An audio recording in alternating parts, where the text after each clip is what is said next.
Pada hari ini kita akan membahas tentang tegangan pada dioda, kemudian karakteristik daripada dioda, dan pemodelan dioda itu sendiri. Seperti kita ketahui bahwa dioda yang kita simbolkan seperti ini terdiri dari sisi anoda dan katoda, atau merupakan sambungan dari PN. Maka dioda tersebut itu akan bekerja dan tidak bekerja, atau akan menghantarkan arus atau tidak menghantarkan arus.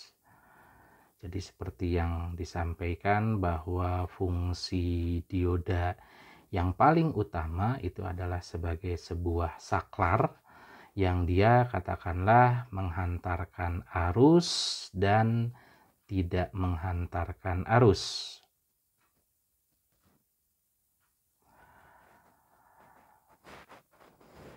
Jika dioda tersebut, katakanlah kita berikan tegangan maju atau forward bias, jadi kita sebut ini adalah forward bias atau tegangan maju, di mana pada sisi anoda itu dia diberikan potensial positif. Sementara kalau pada sisi katoda dia diberikan potensial negatif. Sehingga di sini dikatakan bahwa dioda dia bekerja atau dioda tersebut menghantarkan arus atau bertindak sebagai sebuah konduktor, di mana arus yang mengalir itu mengalir dari potensial tinggi kemudian ke potensial rendah. Nah, ini adalah arus dioda. Sementara jika dioda tersebut itu diberikan reverse bias, artinya pada sisi anoda itu potensialnya diberikan potensial negatif, maka dengan kondisi seperti ini itu kita sebut dioda tersebut diberikan tegangan reverse bias atau tegangan mundur.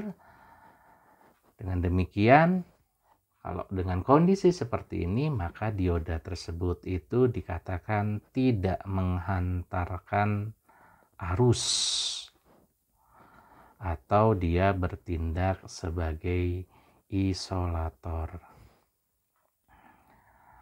Artinya bahwa di sini meskipun arus katakanlah melewati polaritas positif ke negatif, tapi karena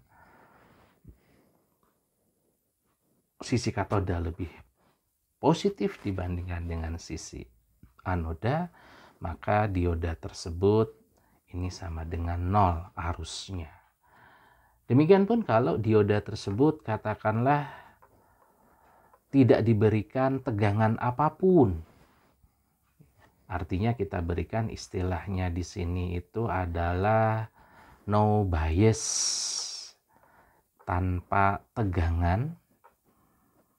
Otomatis dalam hal di sini itu pada sisi anoda dan katoda tidak berikan potensial apapun, maka imbasnya sekali lagi arus yang mengalir pada dioda tersebut itu juga sama dengan 0 atau kita sebut dia tidak menghantarkan arus atau kita sebut sebagai isolator. Nah, untuk mempermudah dalam hal katakanlah menganalisis rangkaian dioda, maka kita perlu yang namanya pemodelan, ya. Pemodelan dioda. Kenapa dioda harus dimodelkan? Karena sejauh ini ketika kita belajar di rangkaian listrik, kita sudah mengenal model tegangan yang ditunjukkan dengan polaritas positif dan negatif. Kemudian model arus yang kita gambarkan dia dengan sumber arus seperti ini. Kemudian pemodelan resistor yang kita gambarkan seperti ini untuk standar Amerika dan Jepang, sementara untuk standar Eropa itu dalam bentuk kotak seperti ini, yang di dalamnya nanti kita bicara hukum Ohm. Kemudian juga pada kapasitor juga kita sudah mempelajari, demikian pun pada induktor. Tentunya kalau kita ingin modelkan dioda dengan pemodelan rangkaian listrik yang sudah kita pelajari, tentunya kita harus pahami dulu pemodelan yang seperti apa dioda tersebut yang katakanlah mirip dengan apa yang sudah kita pelajari di rangkaian listrik.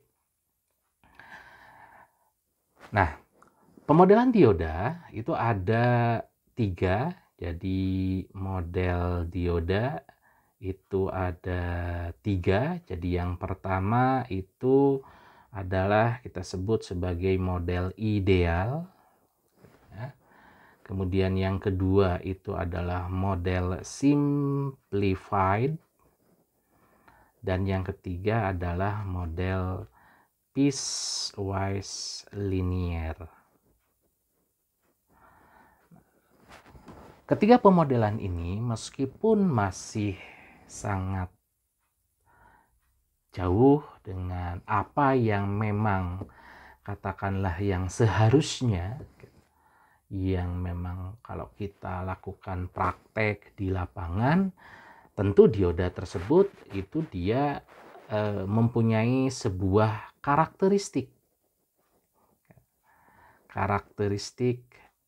dioda gitu.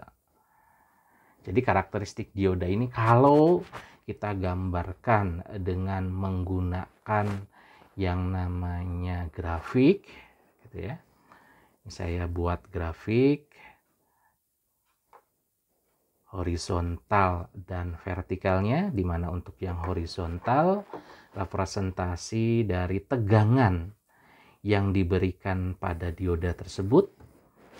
Tadi sudah dijelaskan, itu ada forward bias, ada reverse bias, ada no bias. Sementara pada sisi grafik vertikalnya atau sebagai output itu merupakan arus, yang dalam hal ini adalah arus dioda. Jadi input garis horizontal yang merupakan tegangan yang diberikan di dioda itu akan menghasilkan arus output pada dioda tersebut. Apakah arus dioda tersebut katakanlah menghantarkan atau tidak gitu. Nah, sekarang kita bicara bahwa kalau dimodelkan tadi dioda itu dengan sisi anoda dan katoda dengan seperti ini gitu ya. Dengan katakanlah kalau kita berikan tegangan diodanya itu 0 sampai katakanlah tegangan tak hingga, jadi artinya dari 0 dia bergerak sampai tegangannya sangat besar sekali, maka dioda tersebut secara praktis karakteristik diodanya mengikuti yang namanya kurva seperti ini. Jadi nanti seiring dengan waktu di mana tegangannya naik, arusnya juga ikut naik. Ya.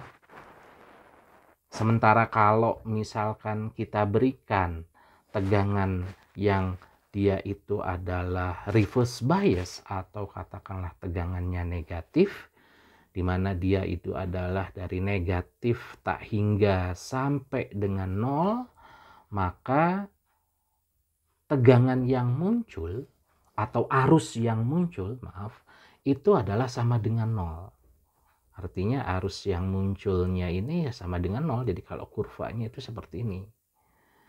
Jadi untuk tegangan yang dia itu negatif atau dia itu reverse bias, arusnya sama dengan 0. Kemudian pada saat no bias atau tegangannya sama dengan 0, arusnya juga tetap sama dengan 0, maka nanti begitu nilai tegangannya naik menuju sangat besar sekali, arusnya pun akan naik gitu. Seperti ini. Nah, tapi nanti dalam pembahasan selanjutnya ketika kita bicara di sini adalah karakteristik dioda secara praktisnya, maka akan ada yang disebut sebagai tegangan threshold.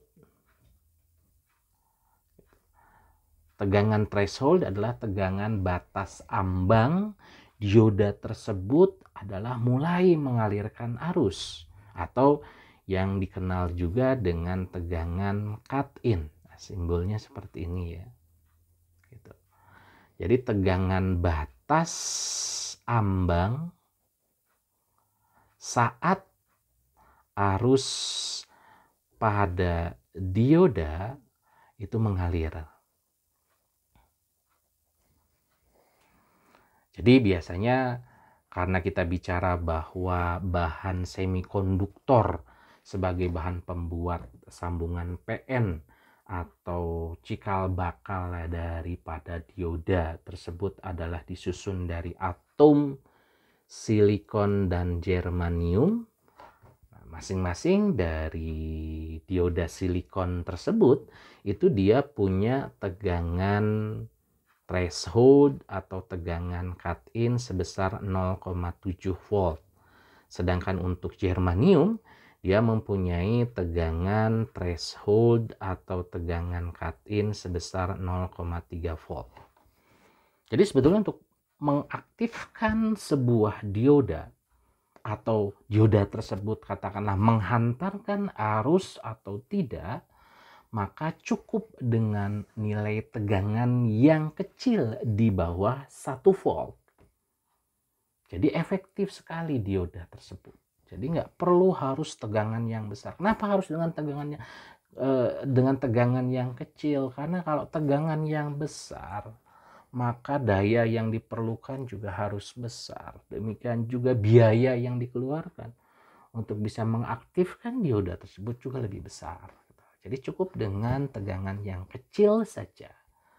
0,7 untuk silikon dan 0,3 untuk germanium.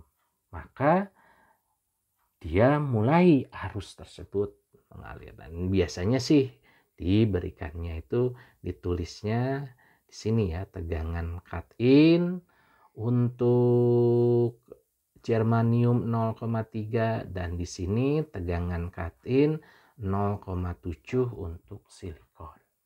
Jadi kalau kurang dari itu, maka seperti halnya kalau misalkan dioda silikon diberikan 0,5, karena kurang dari 0,7 masih belum menghantarkan arus. Demikian pun kalau misalkan 0,1 pada dioda germanium juga belum bisa menghantarkan arus. Nah, ini adalah karakteristik dioda secara aslinya atau praktis di lapangan tuh kondisinya seperti ini untuk kita bicara dioda biasa gitu ya. Nah, sekarang kita lihat dulu pemodelan untuk dioda, pembahasannya itu adalah dioda ideal gitu. Ya, namanya dioda ideal, maka pemodelannya berarti kalau misalkan kita buat simbolnya sama, berarti ini terdiri dari anoda dan katoda. Nah, kita simbolkan di sini tulisnya ideal. Jadi kalau misalkan dioda ini ideal, tentu kalau kita diberikan tegangan tanpa kita berikan tegangan apapun atau kita sebut ini sebagai no bias gitu ya, maka arus dioda ideal tersebut itu tetap sama dengan 0. Gitu. Ya. Tetapi kalau misalkan kita berikan katakanlah pada dioda tersebut, ideal tersebut itu diberikan forward bias. Ingat sekali lagi kalau forward bias, polaritas positifnya ada di anoda. Maka ketika katakanlah tegangan dioda tersebut ini lebih besar dari 0, ya, lebih besar dari 0, misalkan 0,1, 0,2, 0,3, maka ini akan muncul arus.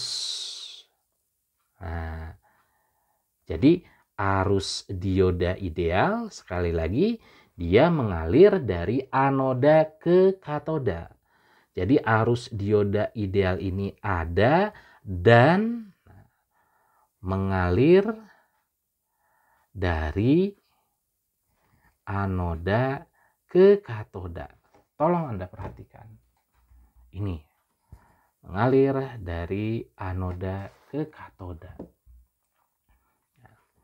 Demikian pun kalau misalkan dioda tersebut itu kita berikan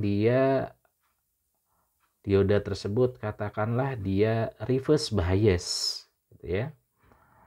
Reverse bias berarti pada sisi katoda dia diberikan potensial lebih tinggi dibandingkan dengan sisi anoda, atau boleh dikatakan kalau kita bicara seperti ini gitu ya, ini pun sebetulnya dioda tegangannya itu lebih besar dari 0 gitu ya, lebih besar daripada 0 gitu. Nah, ini kita sampaikan bahwa dengan kondisi seperti ini maka arus itu dia katakanlah arusnya sama dengan 0. Kenapa? Karena arus dia mengalir pada sisi katoda dan anoda ketika dalam pembahasan sambungan PN, maka daerah depresinya kan semakin lebar. Ketika dia semakin lebar, maka diperlukan tegangan yang lebih besar lagi untuk katakanlah dia loncat. Meskipun tegangannya diperbesar, maka daerah depresinya juga semakin lebar. Nah, ini kita sebut bahwa pada saat kondisi seperti ini, gitu ya, ini arus diodanya ini sama dengan 0, gitu ya. Ini arus dioda ideal ini sama dengan 0, gitu ya. Jadi persis seperti halnya ketika kita bicara tegangan dioda ideal tersebut tanpa diberikan tegangan. Nah, tegangan dioda yang lebih besar dari 0 dengan kondisi polaritas positifnya ada di sisi katoda, ini pun juga akan ekuivalen. Ya, rangkaian ini akan ekuivalen dengan rangkaian yang katakanlah ketika kita susun anoda katoda seperti ini dengan polaritas positif ada di anoda gitu ya. Meskipun polaritas positifnya ada di anoda, tetapi kalau tegangan diodanya lebih kecil dari 0 atau dia itu ini adalah tegangan dioda yang besarnya negatif, tentu sama persis seperti halnya kalau misalkan kita ubah polaritas daripada tegangan tersebut. Dulu kan pernah saya sampaikan ketika bicara seperti ini, plus minus 10 volt itu akan sama dengan seperti ini, plus minus tetapi nilainya min 10 volt. Ya. Nah, kondisinya seperti itu.